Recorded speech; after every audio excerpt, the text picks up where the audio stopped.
So hopefully now you can see the screen, so the title page of the webinar today. And so just briefly going over the outline for what I'll be discussing today. As Nicholas kind of touched on, we'll kind of address some of the spectroradiometers that we ended up using for this application. I won't go over every single instrument, but of course, if you have more questions, you can definitely reach out to us at any point with more information about specific instruments. Then followed up, I'll be discussing our Spectral Evolution Darwin data acquisition software. And then finally, I'll be going over these examples, roughly just about NDVI, and I will do a live demo of some of the Vegetation ID or / classification that you can do with our instruments. So those will be the demo after this presentation. So as Nicholas mentioned a moment ago, Spectral Evolution has had a fairly long history of manufacturing spectroradiometers for both lab and field applications. Some of these Nicholas touched on a bit, the variety of field applications that researchers have been using these instruments for. Environmental research and monitoring for plant health and also atmospheric sciences. Precision agriculture, not limited to soil analysis, but also for individuals that are interested in just looking at the vegetation as well. Water, dealing in the water environments, looking at biomass, also for color remote sensing, for validation. And then another one, which our staff geologist did a webinar on about 2 weeks ago, is the specific area that we dedicate some of our instruments for, is this mineral identification and exploration. So we actually have a suite of instruments just tailored for these applications. So if you're interested, please find that webinar on our website, and you can also see the mineral identification process, how that works with our software and our instruments. And then finally, one of the, I guess, the more trendier uses is in drone applications. So there have been a variety of clients that have come to us about integrating our spectroradiometers with their drones. So we've actually tailored some of our instruments, making them lighter, having onboard computers to be able to integrate these with their drone platforms. What makes this an interesting application is that you essentially have you can essentially address some of these factors of scale, where you can get landscape level data from your drone in the air, and then you can bring the drone down, take the instrument off, and then do your validation directly afterwards. So it makes it for a really interesting application that people are starting to integrate with our instruments.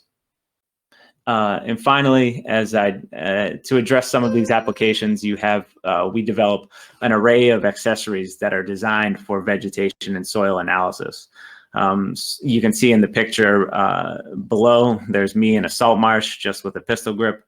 But there's just an example of some of the accessories that you can use to address some of these applications above. And then another thing is that our products are designed for ease of use and reliability in the field. So we kind of pride ourselves in these robust designs of our instruments. So we have no moving parts in them. They're temperature controlled, and this allows for slinging an instrument over your shoulder like I do in the photo here, or putting it up into a drone and being able to maintain the integrity of your data.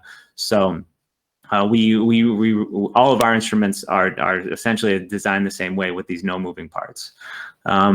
Then finally, it's the ease of use. It's a one-click operation. Every single target scan that you acquire, we actually just provide an automatic dark scan before those acquisitions, allowing the user the ease of mind to be able to acquire data rapidly. So as I mentioned before, these are the two instruments that I used in this webinar. So one is the RS5400 and the other is the RS3500. One thing in particular about the RS-5400, this was originally designed to meet the NASA's Avarice NG specs. So you can see below in the spectral resolution of the RS-5400, a bit lower than the RS-3500. But both of these instruments are full range instruments covering 350 to 2500 nanometers, and we are sampling at every 1 nanometer increments. So you can see in the right-hand side in the photo above just how the operation of some of these instruments would go. You can easily put them inside of a backpack, take it into the field, and they're used with lithium-ion batteries. So you can have up to about 8 hours of operation in the field. So for all of our instruments, so allowing for ease of mind as you're going out into the field. Down below is the leaf clip. This is the device or the accessory that I ended up using for the measurements that I did for the NDVI example, and that I will use for the live demo as well. So the leaf clip is down on that bottom right, as I mentioned. Essentially what you have here is a leaf clip where you need no sample prep. You can essentially just put this right off of the leaf without removing it from the stem, and just putting it right into the slot there. So this makes it a non-destructive accessory as well. And what we have there, which is kind of hard to see in the photo, is we have an integrated white reference panel. So you can take your white reference directly off of the leaf, clip, and then begin taking your target samples directly afterwards. One other thing to note with our leaf clip is that the light bulb is actually sitting back about right where my wrist is. And you can see this black wire that's right above the trigger. And this is actually the fiber that's piping in the light from the light source. So you can actually leave a sample in here for well over an hour without having any distress signals showing up. So if you worry about the exposure of direct light onto your sample, this is a great solution to be able to take your measurements without any worry. So here we'll see if this will work. Oh, it should be working. It's on my screen. This is actually a video of the leaf clip probe in action with our system. Here you can see the leaf clip as the picture showed before. It's a single hand use. You just need to, once you take your white reference, you can take the leaf clip and just go from one leaf to one target to the next. And as I mentioned before, the light source is sitting back right where my wrist is and piping into the sample. And this will be a quick snapshot. I'll showcase this in a little bit, but how the data instantly appears on our screen once you click the button on the trigger of the leaf clip. And again, a live photo, I guess a live video of the white panel in use, just showing how the ease of being able to go from white reference to your target pretty quickly. And just listing off here are a few of the applications that people have done with the leaf clip in particular. And again, showcasing that ease of use.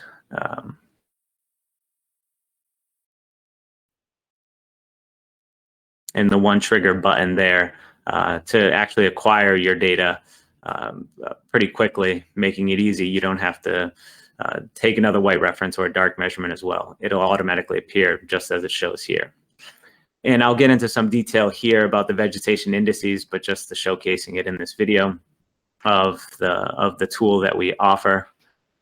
And here is similar to all of our other accessories. You can connect the fiber and this power supply to all of our accessories. So you can essentially go from one accessory from the leaf clip to a contact probe pretty rapidly in the field. All you have to do is just change the 4-optic option on our software, and then you can begin your measurements, going from soil to leaf level measurements.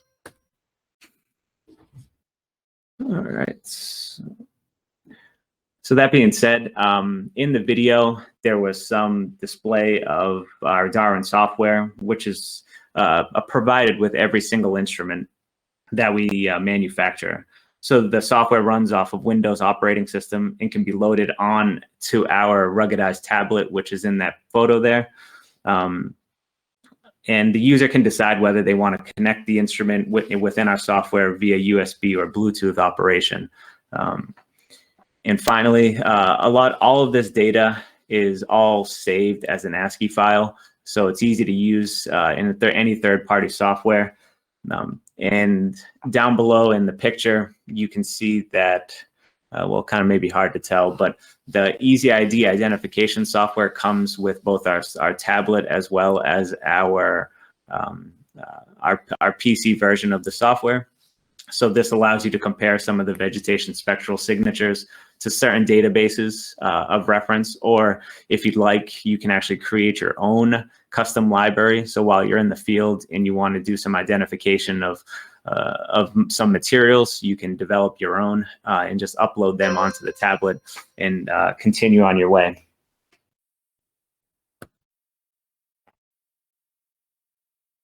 So again, just letting people know about the instant data acquisition that was shown in the leaf clip video. All of our instruments function off of the same software. So here you have a picture of these 19 vegetation indices.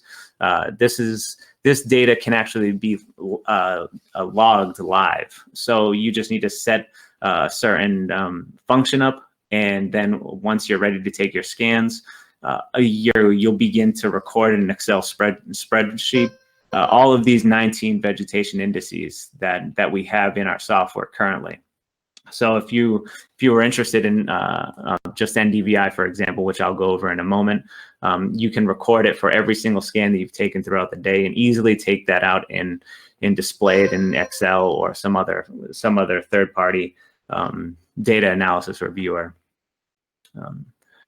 And one of the most probably important things with every spectral scan is our header file, which has detailed metadata from the diagnostics for the instrument, integration settings, data averaging, to also GPS information that's recorded off of our tablet. So this will all be stored depending on how the user wants to set up their parameters for their data saving. They can make the header file customized to their own needs. And then finally, down below again is the Easy ID instant spectral matching and identification, which I will go over in the live demo with some of the vegetation materials that I do have in-house. So we can go over that later on. And so going into the NDVI introduction, so this is the normalized this parameter essentially has been one of the most widely used indices in remote sensing for a variety of years. So in an effort for researchers or earth scientists to monitor major fluctuations in vegetation, they ended up deriving this years ago with satellite remote sensors to be able to measure and map the density of green vegetation worldwide. And what this indicator provides is plant health, often used as a proxy to measure some of the vegetation health, cover, and the phenology over large areas. And so this is ranging from this value actually just ranges from greenness of 0 to 1. One thing to keep in mind though with NDVI is that it is an indicator of the plant's health, but it doesn't say anything about the cause of the conditions. So the vegetation index is rather just a hint of what might be actually happening in the field. And I'll showcase some of the examples after this. So here what we have is essentially the math that we use within our vegetation industry logging tool. And so what does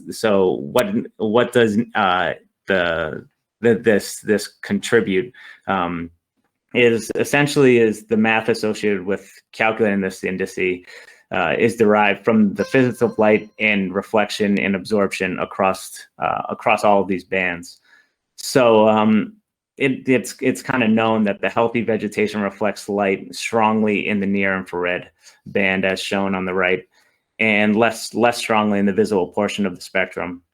So essentially, we're creating this we've created this ratio between light reflected in the infrared and light reflected in the visible spectrum, which can give you some type of inference on the health of the vegetation.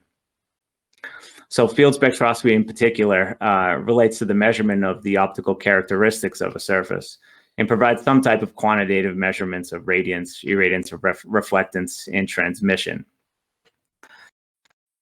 So in general, that there's much more reflected radiation in the near infrared wavelengths than in the visible wavelengths. So what this ends up providing you is some information on these landscapes of lower NDVI, might be some barren rock. Then you can go all the way up to some peak greenness, which can be at 0.8. From 0.6 to 0.9, giving you an indication of some type of very dense vegetation at a landscape level as well.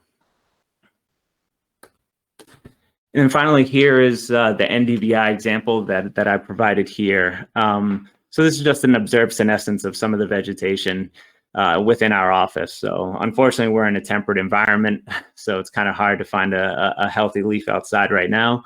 So luckily, in our office, we have this poor plant that all of the engineers and myself tend to abuse.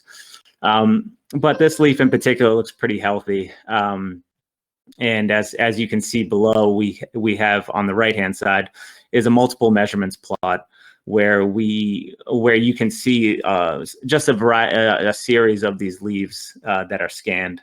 And what I ended up doing for this rough experiment was that I scanned one leaf in 3 different locations, and I did it for 3 leaves. And so this is for the ones that I kept within the pot, and you can see that the NDVI for these don't vary very much because they're quite healthy and the same species essentially, and so you wouldn't anticipate it to be very different.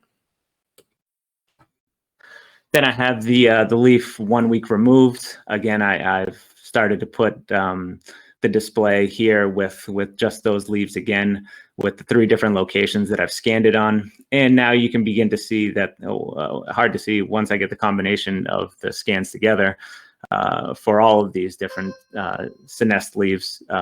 Here you can begin to see that the reflectance values is a little bit lower. So maybe a distinguishing feature that might be changing on the leaf is the cuticle of it, the surface, that waxy shear that you saw originally.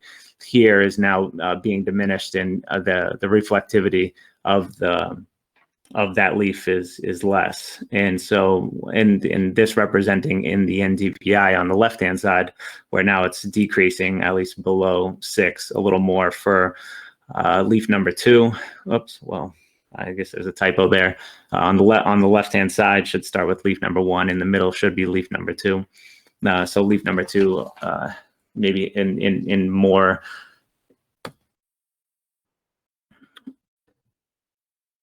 And then finally, what we have here is the potted plant at 2 weeks removed. And you can see with the multiple plots now on the right-hand side, the vegetation it's not very influenced by the water within the leaf. And now this poor guy here, if I touched it, it would probably break apart. So it was hard to kind of display it like I did with the others. But what you can start to see within the scans are the shift in the color in the visible regions, the change in the slope at the 800 nanometer range, and then of course the influence of the water is now gone within within the SWIR 1 and SWIR 2. And then it's again derived. You can see in the NDVI on the left. Those values have now decreased substantially compared to the others. And then finally, just a comparison of just one scan from each of those samples, just overlaying them again within our software to kind of give you an idea of the different levels of change, and you can witness some of the influences of the water on the leaf over time. And all of this was all done fairly quickly with the data being able to be exported from our Vegetation Indices tool, and being able to display some of these scans together on our screen. It makes for easy analysis for this example, and easy for a user to just extract some preliminary information about what might be occurring within their environment. And then finally, what I'll be going over in this live demo is the vegetation identification / classification.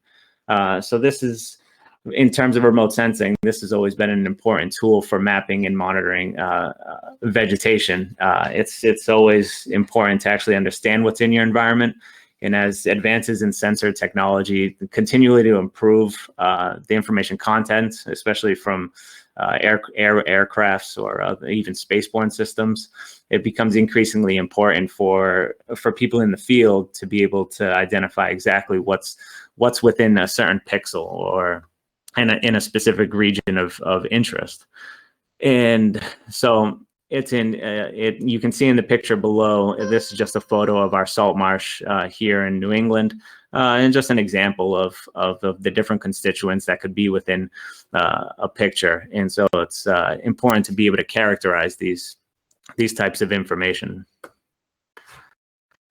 And I like to showcase this, these slides in particular, for those that might not be familiar with it, is that not every, in order for individuals to actually truly characterize their ecosystems, you have to actually understand what types of what are these spectra actually showcasing.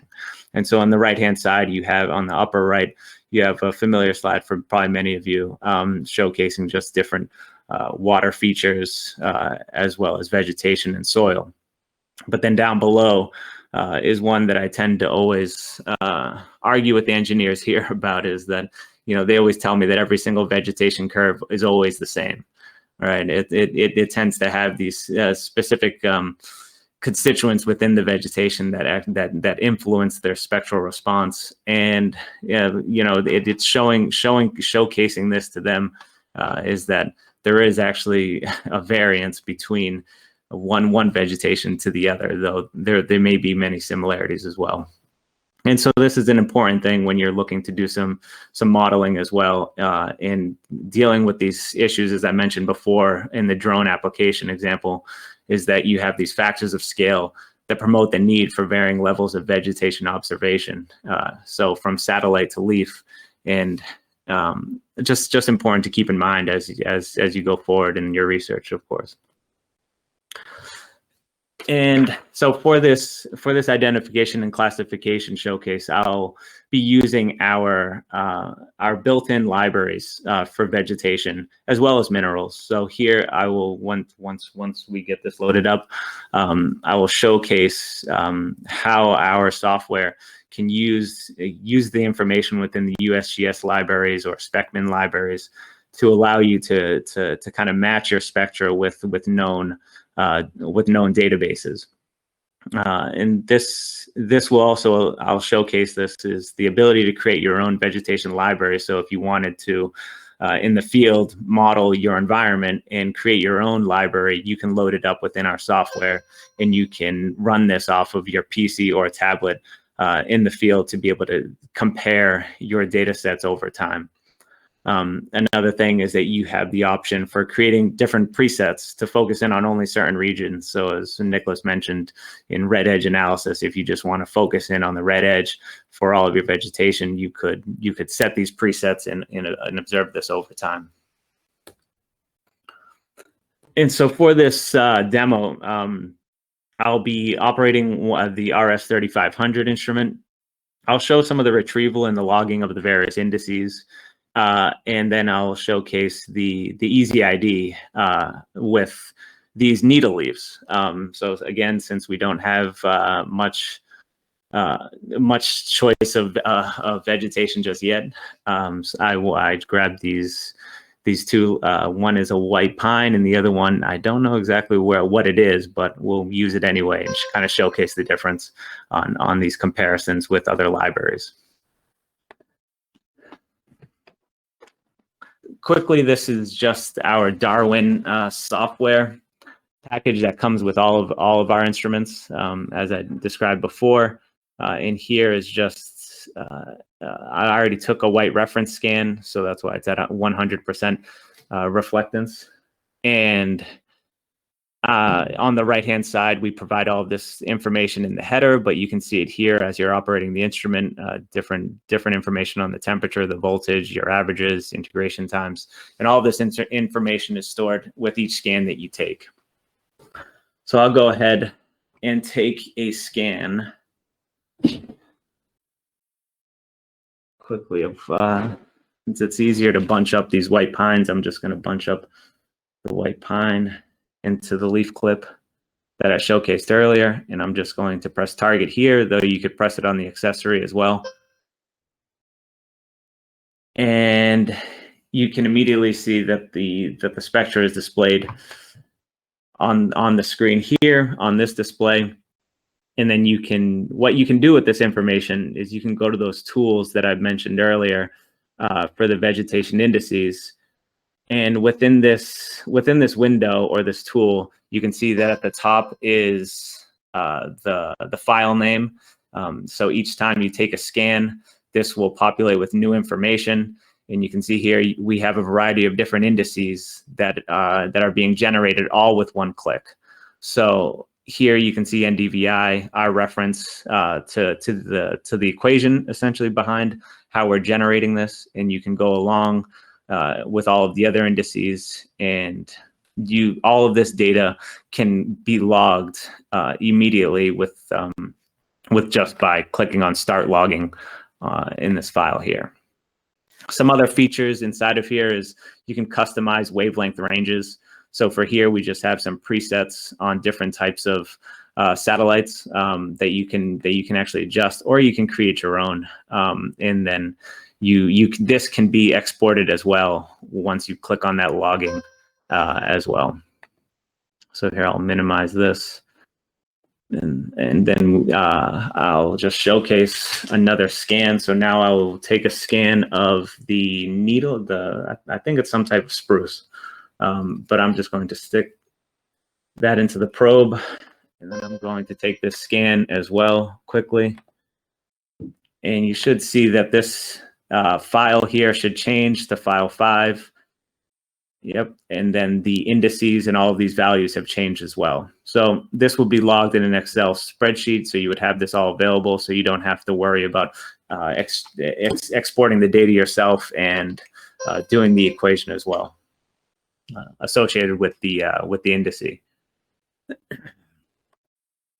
Now, finally, I will showcase the Easy ID operation. So here I will just send the data set over to the match analysis, and I've already have a string of these, but here this is our Easy ID tool.